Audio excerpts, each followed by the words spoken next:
Alhamdulillah, luar biasa, selalu ceria. Dan semoga kita semua senantiasa dalam lindungan Allah Subhanahu wa Ta'ala dan terhindar dari wabah virus corona. Anak-anak pintar, jangan lupa untuk tetap selalu mematuhi protokol kesehatan. Di antaranya memakai masker, sering mencuci tangan, menjaga jarak, menghindari kerumunan, dan mengurangi mobilitas umum. Kali ini kita akan belajar tema 6, cita-citaku, subtema 3, giat berusaha meraih cita-cita, pembelajaran 4, muatan pelajaran bahasa Indonesia, IPS, dan PPKN.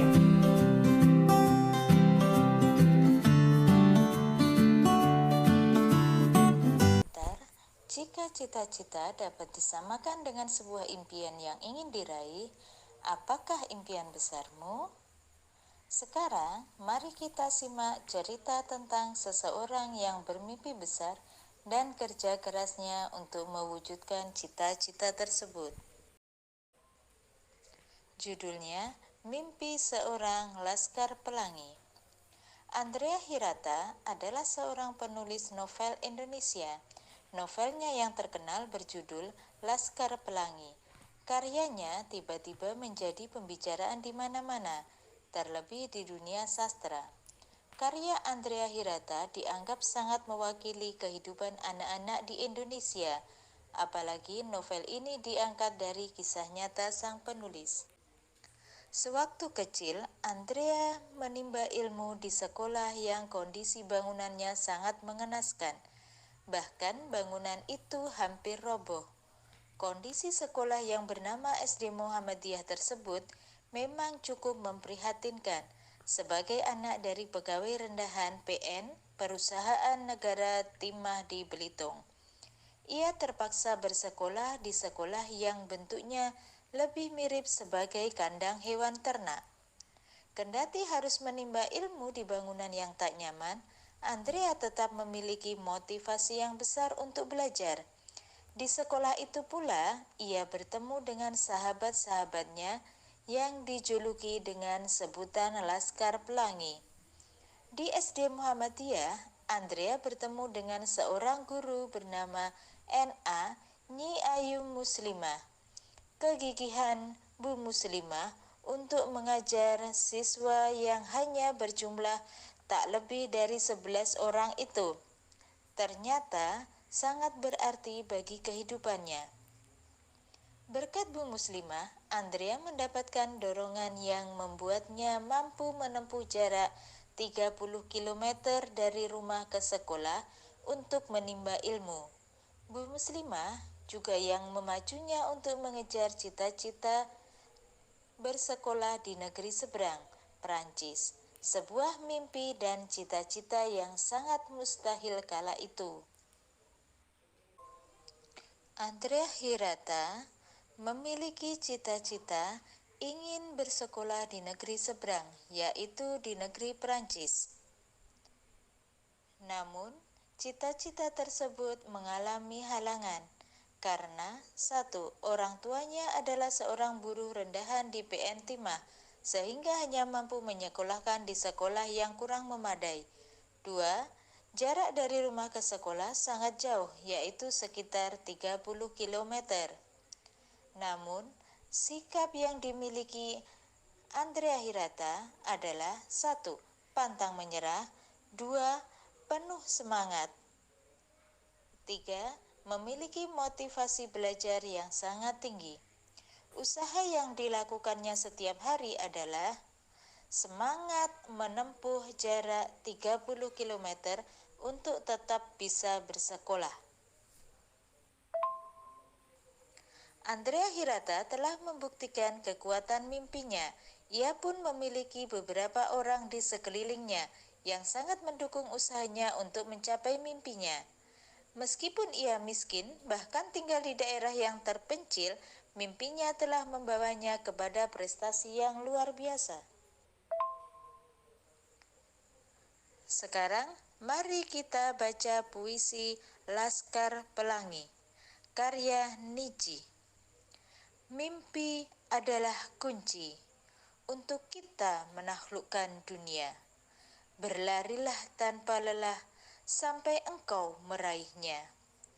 Laskar Pelangi takkan terikat waktu.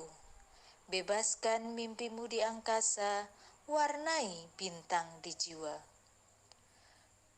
Menarilah dan terus tertawa, walau dunia tak seindah surga. Bersyukurlah pada yang kuasa, cinta kita di dunia selamanya. Cinta kepada hidup memberikan senyuman abadi. Walau hidup kadang tak adil, tapi cinta lengkapi kita. Setelah membaca puisi tersebut, silakan anak-anak mengerjakan tugas berikut ini. Yang pertama, tuliskan makna puisi tersebut dalam buku catatan kalian. 2. Tandai kalimat-kalimat dalam baris puisi tadi dengan meletakkan tanda jeda dan tekanan yang telah kalian pelajari sebelumnya. Selamat mengerjakan. Anak-anak pintar, Andrea Hirata merupakan salah satu contoh pemuda masa kini yang gigih memperjuangkan mimpi dan cita-citanya. Kemiskinan keluarganya tidak menghalanginya mengejar mimpinya hingga ke negeri orang. Ayah Andrea adalah pegawai di PN Timah Belitung. Memang tidak dapat menyediakan banyak dana untuk sekolah Andrea. Belitung dahulu merupakan daerah penghasil timah andalan Indonesia.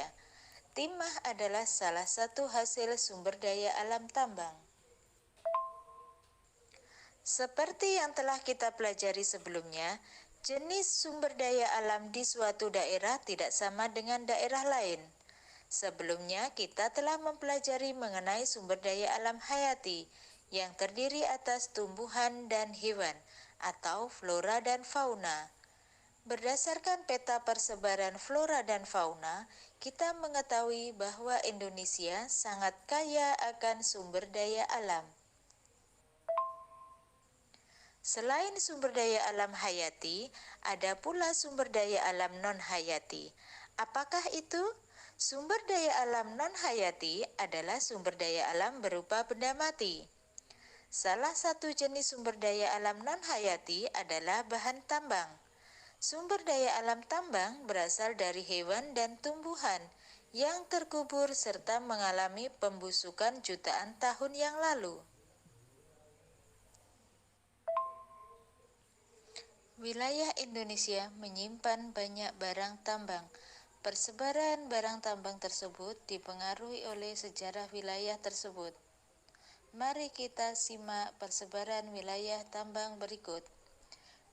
Berdasarkan peta persebaran sumber daya alam, terdapat beberapa barang tambang yang tersebar di wilayah Indonesia.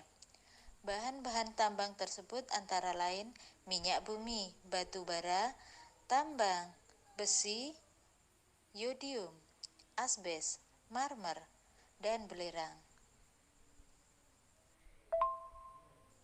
Jika kita perhatikan secara seksama, peta persebaran sumber daya alam yang ada di Indonesia tersebut, bisa kita simpulkan bahwa setiap daerah di Indonesia menghasilkan sumber daya alam yang berbeda-beda.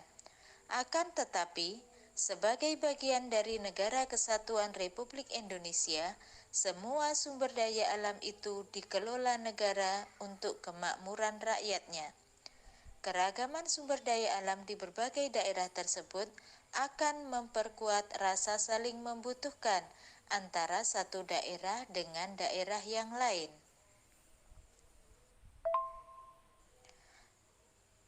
Tahukah kalian, tidak hanya keragaman sumber daya alam, keragaman kegiatan keagamaan di Indonesia juga menjadikan Indonesia sebagai negara yang unik. Keragaman itu justru meningkatkan kerukunan antar umat beragama.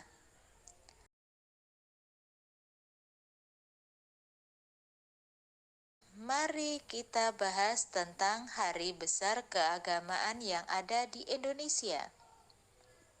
Yang pertama, Hari Raya Umat Islam. Umat Islam mempunyai 2 hari besar keagamaan yang selalu dirayakan setiap tahunnya, yaitu Hari Raya Idul Fitri dan Hari Raya Idul Adha. Hari Raya Idul Fitri dirayakan setiap tanggal 1 Syawal. Hari Raya Idul Adha dilaksanakan setiap tanggal 10 Zulhijjah. Hari Raya umat Kristen, baik itu umat Kristen Katolik maupun umat Kristen Protestan. Kedua agama ini memiliki hari raya yang sama, yaitu Hari Natal dan Hari Paskah. Hari Natal dirayakan dengan beribadah di gereja untuk memperingati hari kelahiran Yesus Kristus. Selanjutnya Hari Raya umat Hindu. Umat Hindu merayakan Hari Raya Nyepi dan Hari Raya Galungan, juga Hari Raya Kuningan. Seperti namanya, Hari Raya Nyepi dirayakan dengan cara menyepi atau menyendiri di rumah. Berikutnya, Hari Raya Umat Buddha. Hari Raya Umat Buddha adalah Hari Raya Waisak. Selain itu, umat Buddha juga merayakan Magha Puja, Asada, Katina, dan Ulambana. Yang terakhir adalah Hari Raya Umat Konghucu. Umat Konghucu merayakan Hari Raya Cap Gomeh. Selain itu, juga mereka merayakan Tahun Baru Imlek. Tugas selanjutnya, tuliskan masing-masing 2 hari besar keagamaan dari 6 agama yang diakui di Indonesia beserta tujuan perayaannya. Contohnya, misalkan umat Islam merayakan Maulid Nabi untuk memperingati hari lahirnya Muhammad SAW. Nah, anak-anak silahkan tulis hari besar agama lainnya pada buku tugas kalian masing-masing. Selamat mengerjakan.